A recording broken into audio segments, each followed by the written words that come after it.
Support for this podcast comes from Goodman. Since 1982, Goodman Manufacturing is focused on the goal of producing energy-efficient, high-quality HVAC equipment that is easy to sell, install, and maintain. Goodman's continuous efforts have contributed to the success of HVAC dealers like you across towns and big cities throughout the country. Goodman produces a complete line of refreshingly affordable ducted split systems and packaged units. The company's current product line is supported by numerous technology enhancements, many exclusive to the Goodman brand. It's no wonder millions of homeowners say, "Thank goodness for Goodman." To learn more, go to goodmanmfg.com. Welcome to The Successful Contractor, powered by Certain Path, formerly Success Group International, a show for residential contractors about residential contractors. We chronicle business journeys, share insights, and celebrate successes in this wonderful industry. I'm your host, Bob Houchin. Hello there, Certain Path family and other contractor friends. I'm so thankful you're here. As a reminder, all episodes of The Successful Contractor Show are available on YouTube as well as your podcast player of choice. Yes, you heard me correctly. SGI is now Certain Path. We've rebranded ourselves under a name that we believe best represents what we do for residential contractors, and that's put them on a certain path to success. It's why we're closing in on 1,100 contractor members and rapidly growing. Speaking of which, if you're a non-member interested in learning more about Certain Path and how we can help your business grow both on the top and bottom line, we're hosting Profit Day seminars all over the country. These are meetings where you'll receive some concrete information that will help your business the very next day. Plus, we'll share with you what Certain Path is all about. For more information, give us a call at 866-299-8505. Today's show is another SGI Crown Champion feature. Today's Crown Champion in particular is Emily Dweck of Holencik Exteriors in Coplay, Pennsylvania. Emily sold $2.3 million in residential roofing replacements last year, easily clearing that $1.5 million threshold, making her a Crown Champion. Emily has a tremendous story.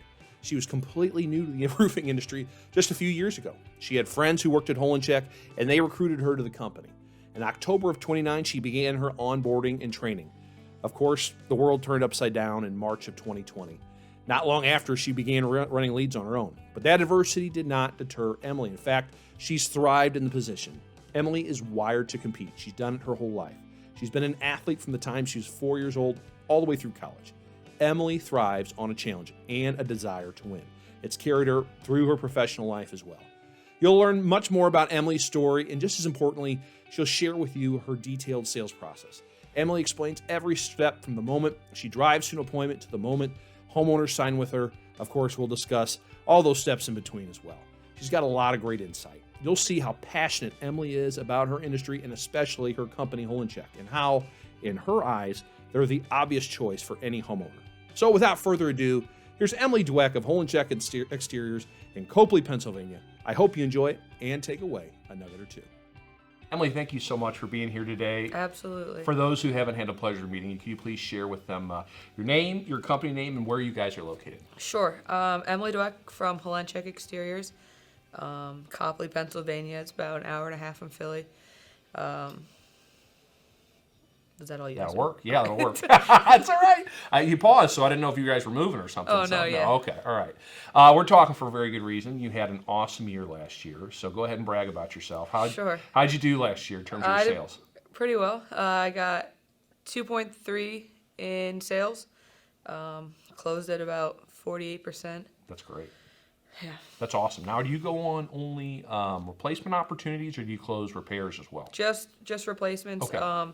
Sometimes if the repairs are backed up, Sure. I'll do a quick little one like that, but mostly just full replacements. Okay, awesome. Do you remember what your average ticket was, ballparkish?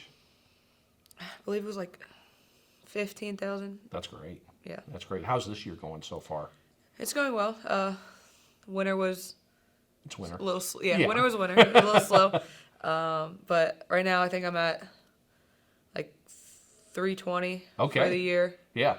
Right now, yeah. So are you pacing on your? I was going to say, we talked before we hit record. You have a way of tracking your numbers. Can you kind of share with everyone what you do? Sure. So I have a Excel spreadsheet that I put together.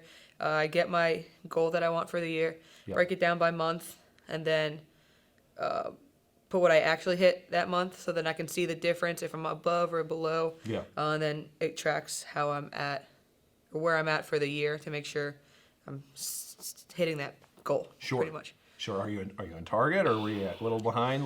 It's winter. It's winter, so I understand. That's all right. Yeah. What was your big goal you have for the end of this year? this year 2.5. 2.5. Awesome. Yeah. Oh, that's great. That's great. Now, do you use that as a motivational tool? Do you look at it frequently, or do you just kind of look at it, internalize it, and you put it down? I'll look at it maybe 3 times a month just to keep updating it. Yeah. So I'm not rushing around at the end of the month. But Sure. yeah, I mean, I look at it. Yeah. But it's not what I You're not killing concentrate yourself. on. Right. Yeah. I like it. Very Right. good. All right. Love seeing a woman in the trades. We need more of it. So I'm intrigued how you got into this industry. So kind of share Sure. with everyone how you swerved into roofing. Sure. So I graduated college with a business degree. Started out as a hiring coordinator for a manufacturing company. Yeah.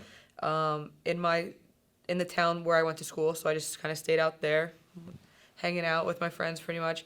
But I hated just sitting at a desk all day and looking at resumes and then doing interviews and then reviewing the interviews and then looking on Indeed for people to interview. It was just like nonsense work to me.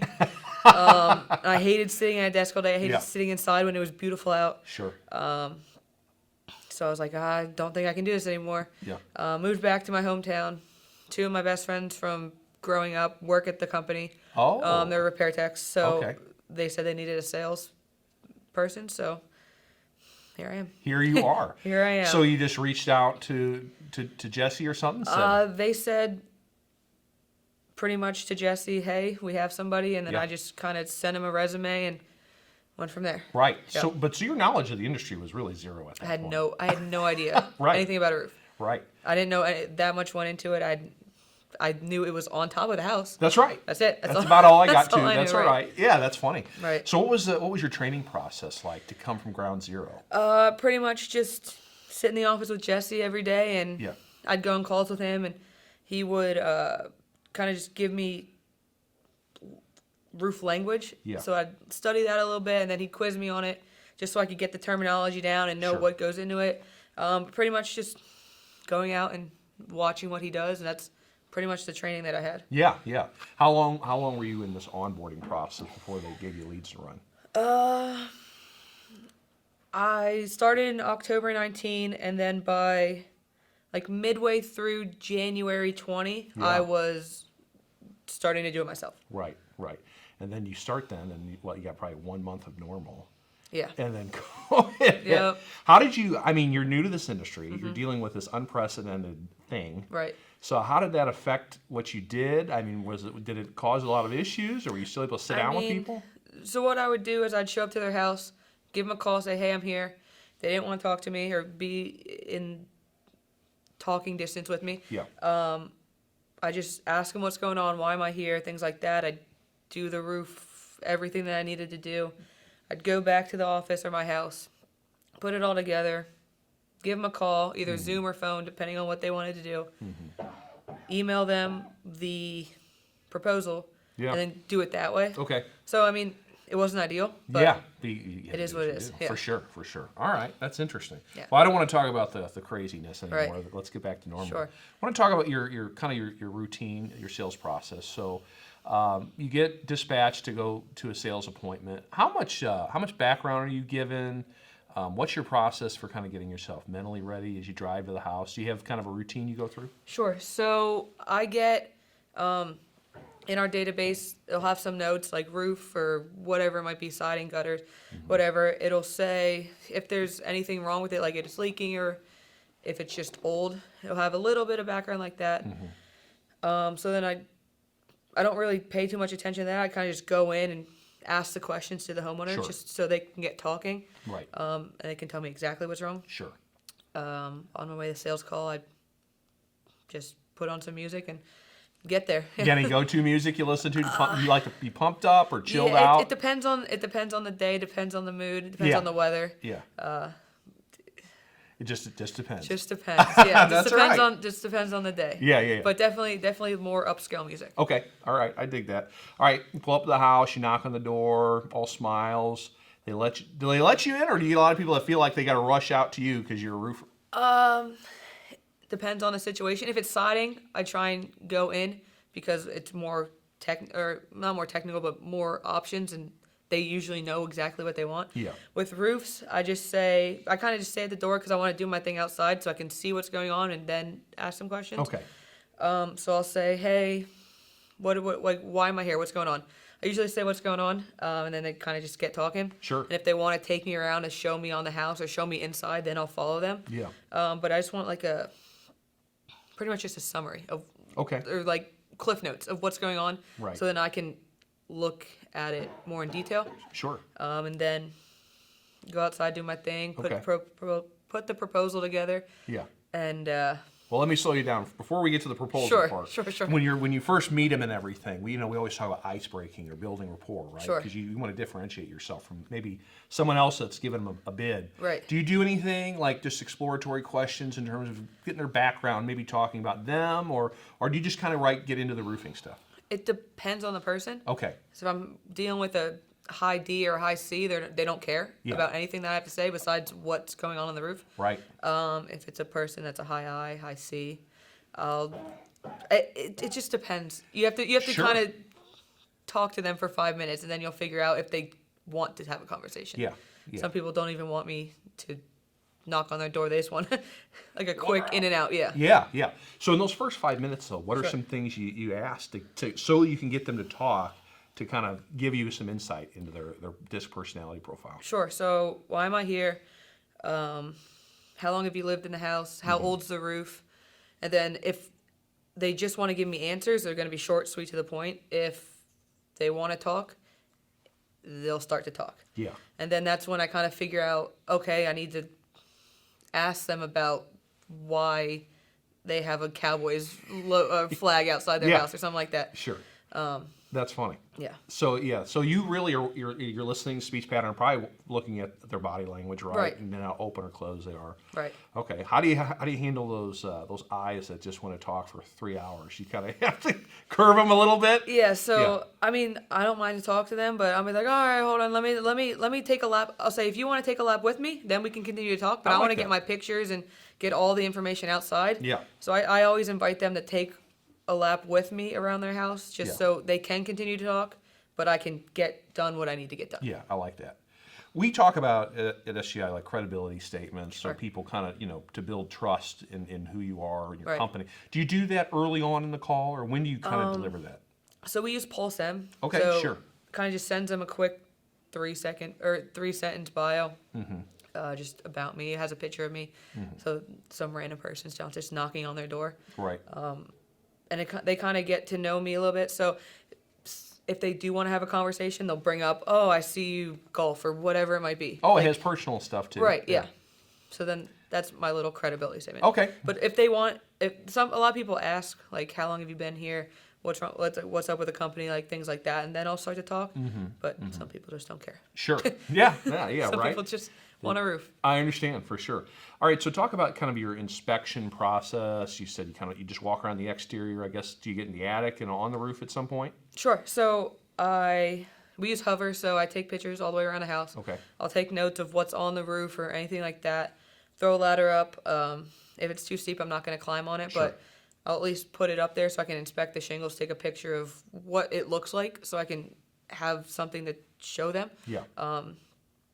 Attic, if it's easy to get there, I'll go up there. If it's this big of a hole, there's no shot I'm getting in there. Yeah. It just all depends. But if I'm walking on the roof and I can feel that there's weak spots, then I'll try and get in the attic just so there's no surprises. Right.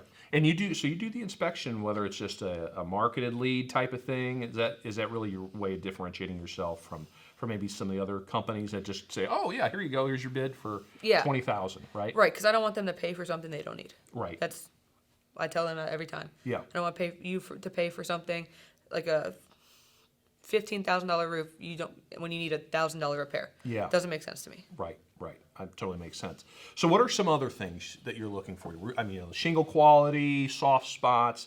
What other things that you're like, okay, you always are sure to take pictures of while doing your visual inspection? I'll take the shingle, lift it up. If it's a lot of times it's very brittle, so it'll tear right away. Yeah. If it's not sticking at all, obviously I'll take a picture of that. If the nails are popped out, if it's high nailed, anything like that, anything that just verifies that they need a new roof.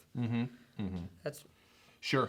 And then how about like if you are able to get in the attic, do you look for ventilation issues or maybe I don't know if you guys do a lot of insulation type jobs, kind of pictures of that? Sure. So main thing I'm looking at is the wood, especially if it's going slate to shingles. I want to make sure Mold and, it's yeah, the integrity of it. Sure. any wet spots. Just Yeah. want to make sure it's good to go. So there's no surprise. I want as little surprises as possible. Right. Do you like I don't know, like gutters and stuff? Like if you notice they don't have gutters, that's something you maybe take note of that you guys will upsell on? Or, Sure. So or if they're like siding quality? hanging off, yeah. Yeah. Yep. Just I'm not gonna go out of my way to say, hey, you need this, you need this, you need this, because they don't want to hear that. They just want to get done what needs to get done. Sure. But if it's a need, I'll let them know. Okay. All right. So you've done your inspection now. Do you write anything down while you're doing this, or is it on a tablet, or Yes. like how are you presenting your findings to the customer?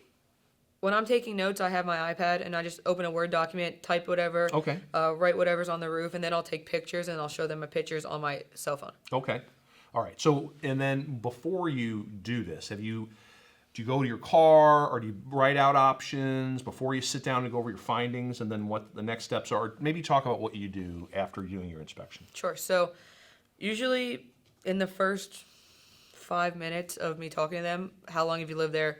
If they're 80 years old, I'm not going to give them a 20-year warranty. Yeah. I kind of feel out the homeowner, and then I'll go outside, do my thing, go to the truck, put a proposal together, and then that's when I'll say, here, this is what I found. Okay. Just if you would want to see this, if this is my opinion for this is what I think should be done, or this is what I think you need. So you go in depth into what you discovered throughout Sure. that entire process. Can you point out kind of like the good and the bad and in between, or are you just kind of focused on the bad stuff? I mean, if I'll say I've seen worse. I'll say they're not awful, or you might have 5 years left. But no one really cares about roofs. So it's not a car they're buying. right. Yeah. So if there's something bad, I'm going to show them. If I think it's not that bad, I just give them the proposal that they've asked for. Okay. So will sometimes your options include like a repair option? Like you'll say, hey, I think you can really get by for the next 5 years with a $1,200 repair. Sure. Is that a level, your first option in terms of, when you present to the homeowner? Sure. So if I do see a roof that maybe has 5, 7, whatever years left, if it's 5 or more, I'll say, hey, I'd say, if you want to wait until something bad happens, that's fine. I don't have to give you a proposal. You don't need a roof today. Yeah.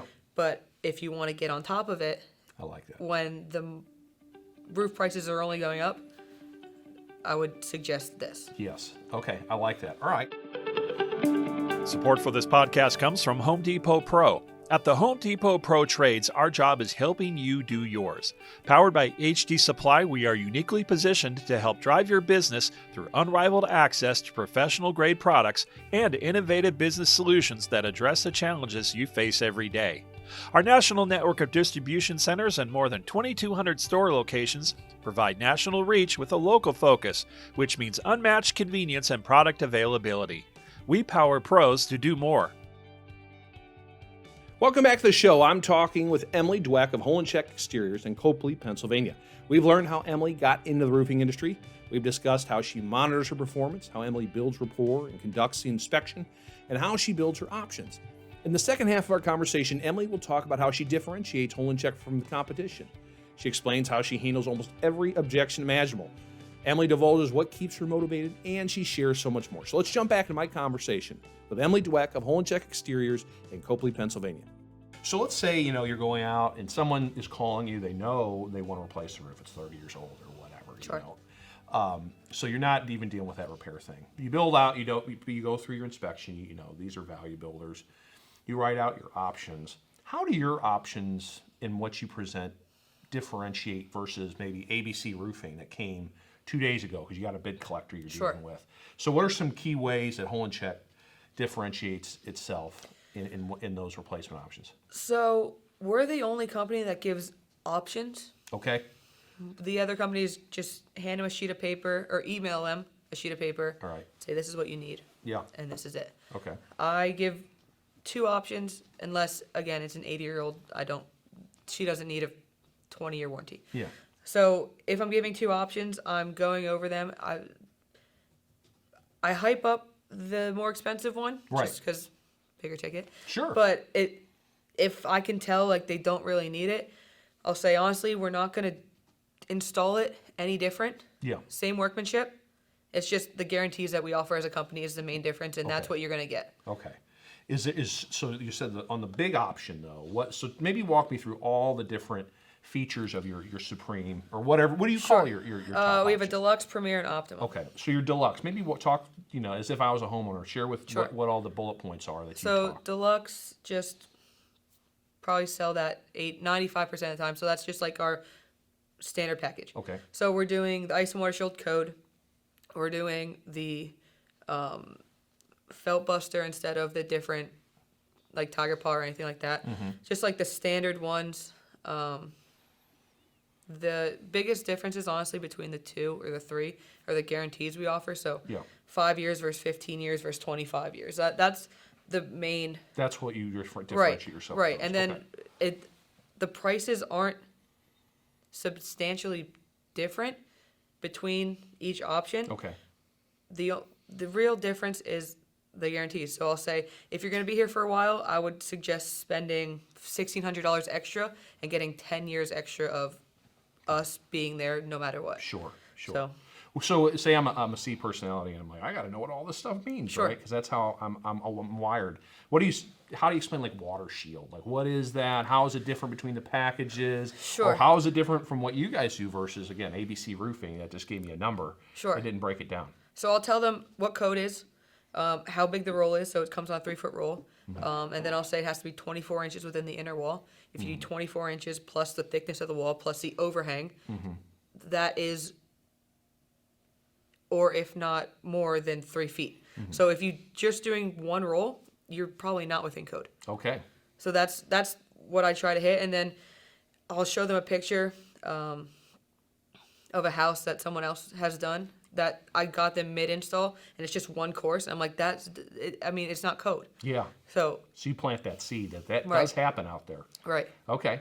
What are some other things that you maybe point out that companies don't do up to code? They just do because they want to get your money and get out the door. Are there other things that you guys do better or differentiate yourself by following code where others just get by and they know the homeowner isn't going to know any better and Sure, so- that's what it is?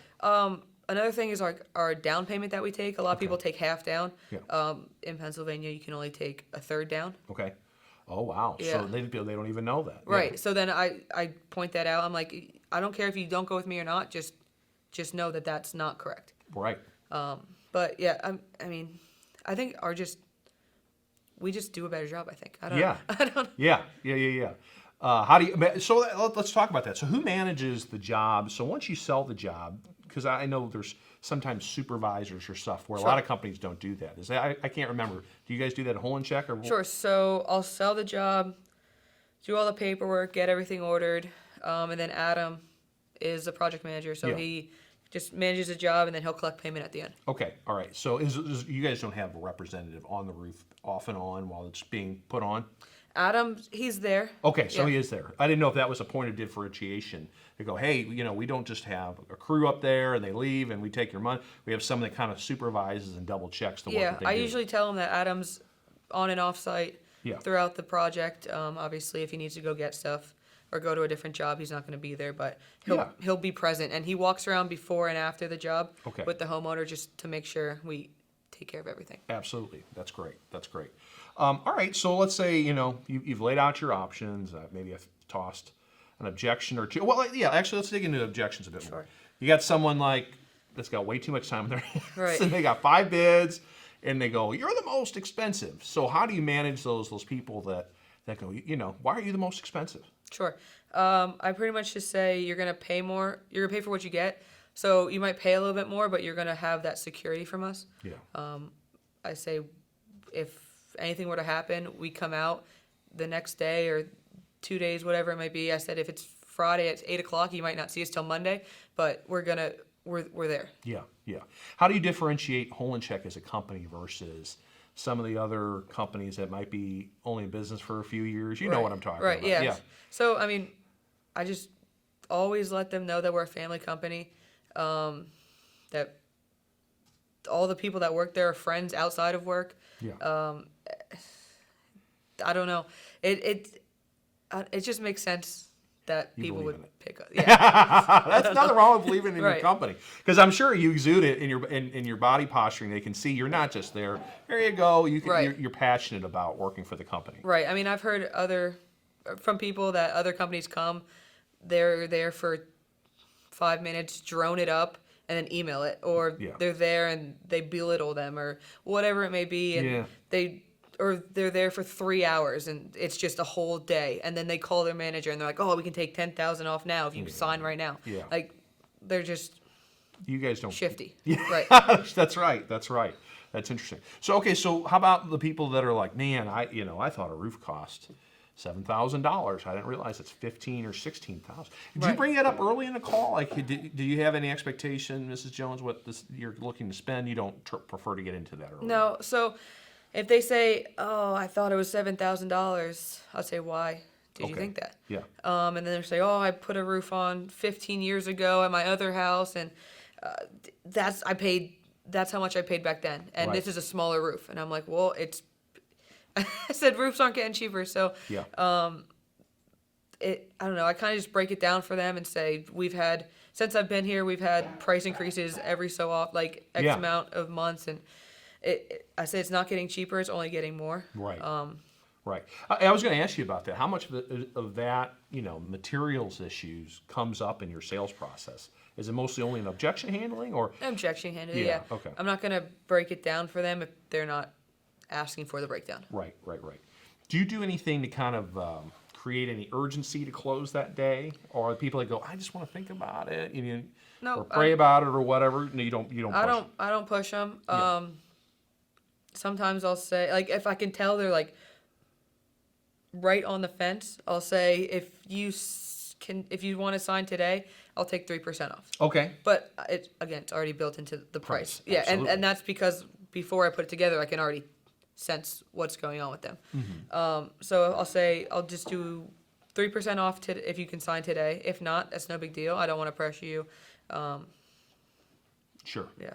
How about let's say, okay, you get someone, you're like, I'm not pushing this guy anymore. I can tell, he's like, Right. he really wants to think about this. What is your callback process? Do you set an expectation that you're going to call or email, or what's your follow up? Sure. So, if I know they're not signing today, I'll say, "Is there any other questions I can answer?" They say no. Then I say, "All right, well, here's my card. Cell phone and email are best ways to find me. I'm not in the office that much." Yeah. Usually when I leave a homeowner's house, they think of 8 more things as soon as I walk out the door. Sure. So don't hesitate to just leave any question. I don't want to leave any question unanswered. Sure. So don't hesitate to give me a call or Yeah. send me an email if you don't want to call me. Okay. But you won't actively call them back then at that point? So I'll usually wait a week and a half to 2 weeks. Okay.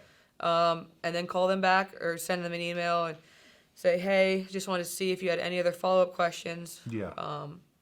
Is there anything I can help you with?" Okay. And All then right. go from there. All right, very good.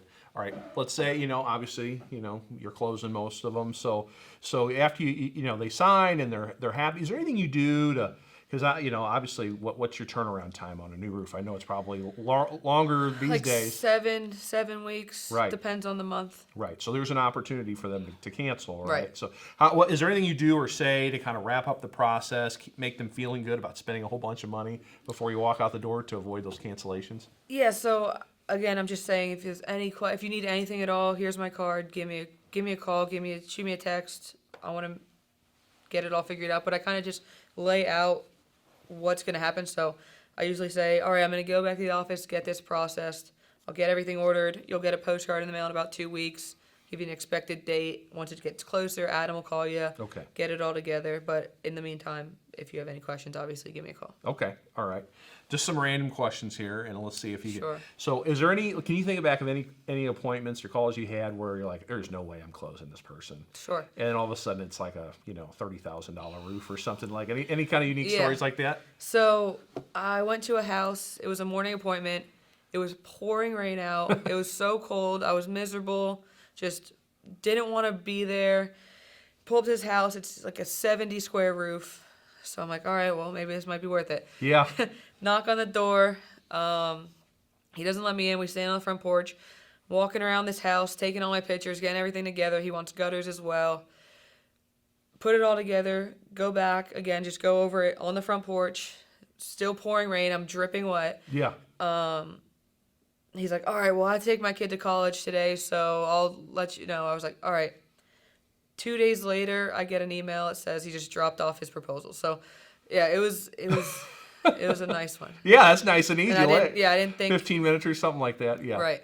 Do you have any interesting closes from where where you had to talk to the homeowner? You're like, this isn't going to happen, and like ones that you come back to the shop, you're like, let me talk about this one a little bit. Like any of those fun ones? So the one time I gave a proposal to the wife, the husband wasn't home. It was roofing gutters. Yeah. She had to talk to him, obviously. Yep. Yeah. So a week or two goes by. I reach out to them like, hey, what's going on? They say, oh, we just need a couple more days to think it over. I get a call, and he's like, well, I got other bids. Oh. Do you think you can take down this price at all? And I'm like, I can take something off if you would like that. Then we could take the price down, but I just don't see if I can get any lower. Yeah. And then he's like, all right, just thought I'd ask. Let me send the paperwork over. So that was pretty cool. He's fishing. There you go. Right. That's great. That's funny. Just kind of wrapping up. What's it like working at Holencik with, it's just a great family business, really good people. Right. And obviously you're working with friends now. Kind of just share how much that helps do what you do. Sure. It's a lot of fun. I mean, we keep it light for the most part, unless something obviously serious comes up. Yeah. But it's fun to see my friends every day, and I get a lot of freedom at Holencik, which I like. Yeah. It's just a good environment. Mm-hmm. How many other salespeople are there? Oh, yeah, I can't remember. Me and two others. And two others. Do you guys interact a lot? Kind of share shop stories? Hey, how'd you handle this objection? Or this is what I did? Sometimes. Yeah. I'm not in the office that much. I try not to sit in the office that much. So when I'm around, maybe we'll do a little bit, but I'm just trying to. I'm very high D when I'm trying to get stuff done. Okay, so that very is your high profile. D All right. when I want to get stuff done, but I'm high I everywhere else. Is that right? Okay. Yeah, so very high I in the disc profile if you look at it on a piece of paper. Yeah. Very high D if I just want to get my work done. Okay, that's interesting. Yeah. All right, the very last question is. Sure. What's your why? Like, what motivates you and drives you every day? You wake up, it might be a junky day outside, Right. but you're still showing up and grinding. Where do you want to go? Like, what keeps you chugging along? I think it's just growing up playing sports. I was always just very driven to not be bad at what I do. Yeah. So I just want to challenge myself every day. Again, I think it's just the sports aspect of from age 4 to age 22, just being in season all the time. Yeah. It's just, I guess, programmed into me. You're wired to compete. Right. What sports did you play? Growing up, I played every sport that you possibly could: basketball, softball, soccer, field hockey. Yeah. Golf my whole life as well. Okay. I played basketball in college and transferred to a different college and played rugby. Really? Yeah. That's interesting. Okay, from basketball to rugby. Yep. So when did you pick rugby up? I was in the gym doing a workout, was walking in. There was a table. They said, hey, do you want to play rugby? I said, no, thanks. I was walking back out. Or I texted my brother as I was working out. I was like, hey, what do you think? He's like, yeah, why not? So I was walking out, and they said, come on, just come to practice. And I was like, I mean, I might as well. Yeah. Went to a practice and just fell in love with it. Yeah. Or do you do any? I know there's clubs and stuff all around. Do you play any still? I do a tournament with my old teammates every summer. Yeah. But in the summer, you're busy in the summer. Yeah. You find time for it? It's just a weekend weekend tournament. But not anymore. I blew my knee out, so I was gonna say you gotta stick to the golf course now. There you go. Yeah, stick to the golf course. That's great. That's great. I guess very last question is any advice you would have for new people or any active roofing salespeople? I mean, just in what's made you successful, and if you do this, you'll do well. Any kind of parting words? So when I started, I knew nothing about roofing. Yeah. I still don't know that much. We'll edit that out. No, I'm teasing. But I talk to the homeowners in a way that it makes sense to me, because I know they know as much as I did. Yeah. So the way I figured out about roofing and that simplest of procedure and definite wording and everything like that, Right. I dumb it down to them. Yeah. So that it makes sense to them, because a lot of people come in and just say, this is what you need, this, and only start talk barking, talk technical. Yeah. I wouldn't want to hear that in my house. So Sure. they don't want to hear that in theirs. Right. And then you're not that far removed from coming through your training process. Right. So you're able to use that language. That's Right. great. Well, Emily, thank you so much for all your time. I Absolutely. really appreciate you taking Absolutely. time away from Orlando fun to sit down with me. Thank you. Absolutely, no problem. That's Emily Dweck of Holencik Exteriors in Coplay, Pennsylvania. Thanks for joining us. If you feel like you have a great story worth sharing that also help other contractors, email me at bhouchin@mycertainpath.com. Also, if you've enjoyed today's episode, if you're on YouTube, give us a like and subscribe. If you're on your favorite podcast player, leave us a 5-star review. And please join me for future episodes. It's my promise to you that we will continue to interview successful contractors and other influential individuals in residential contracting. This has been The Successful Contractor, powered by Certain Path. Hey guys, my name is John King here at Redesign.co and SGILeads.com, strategically partnered with Success Group International. I invite you to reach out to our team and schedule a free digital marketing consultation to talk about what you're currently doing to promote yourself out there in your market and what we might be able to do to help you better generate more phone calls, brand awareness, and revenue for your business, leveraging what more than 100 SGI members already leverage to generate higher quality leads for their businesses. If you feel like you're not getting the best out of your digital marketing and you're trying to figure out what the other successful SGI members are doing, give me a shout. Would love to talk to you. Have a great rest of your day, and we'll see you soon. Shuby. Shuby makes it easy to take your customer service to the next level. Show your clients you care with their full line of extra large, extra durable products made specifically to protect their home or business. Shuby products were made by service professionals for service professionals. None of those cheap, thin shoe covers that tear on the job. Their booties are made tough. They have surface protection products for every floor type to make sure you don't leave behind scuffs or scrapes. And don't forget their coveralls, made with an extra long torso for ease of motion while keeping your uniform clean all day. Let Shuby prevent the hassle of cleanup by preventing the mess in the first place. Put your best foot forward with Shuby today. Visit their website at www.shuby.com or give them a call today and mention coupon code SGIPOD10 to receive 10% off your next order.